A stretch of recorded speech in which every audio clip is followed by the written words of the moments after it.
Hello, I wish to put out this video to celebrate the whopping total of 0 people who have subscribed to me. Today I'll be lecturing you lot on adults who show off to youngers.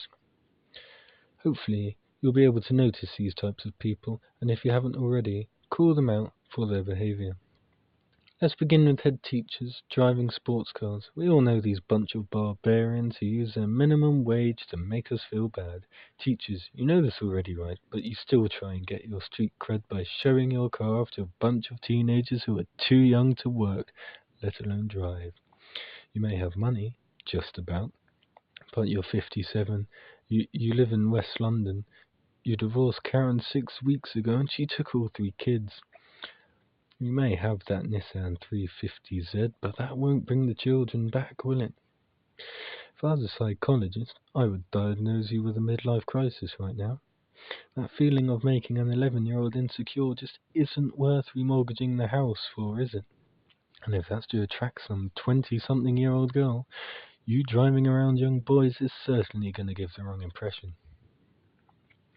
Another thing which I really don't like is the way older people try and counteract their lack of technical knowledge with their skills. I know many older people where dropping one of their 3 cats on a keyboard has a better chance of doing something productive than them.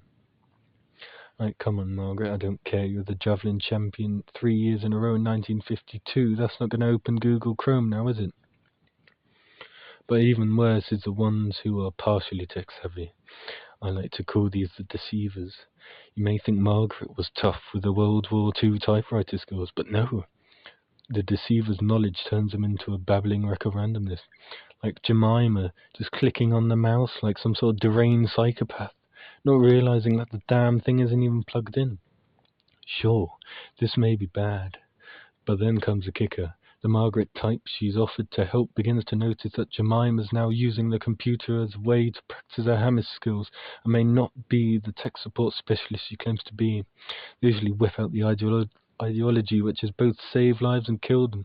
Just turn it off and turn it back on again. But guess what, Jemima? Your full Mortal Kombat skills on that PC is not going to help it. And you'll also be surprised to know that your use of a hammer like an ISIS beheading Deathstroke is also not one of the ways to get the computer in shape. So don't lecture me about switching it on and off again. We'll fix that 2-inch hole in the circuit. The next flex is a subtle flex. You see, I'm older than you, so I can take my time. It's a mobility scooter flex. I've seen many people in these abominations of mechanical skill going on 20-mile-an-hour roads. Hey, hold on, your B-Tech moped struggles at 10 miles an hour and can be outpaced by a washing machine, and you want to take it out on the roads? Jim, mate, your Formula 1 days are over. Your sofa on wheels is not going to break any land speed records anytime soon. But I've heard worse. Like these weaponized wheelchairs of death going on dual carriageways and even on motorways. Like Pete, your 15-mile-an-hour top speeds bringing on your smoker's cough, and just because everything looks faster on the A43 doesn't mean you'll get your 20-pack of Marlboros at the same speed as them. Anyway, I hope I've educated you somewhat on these matters, and if you thought the video was at least a solid 2 out of 10, like and subscribe. Have a good day.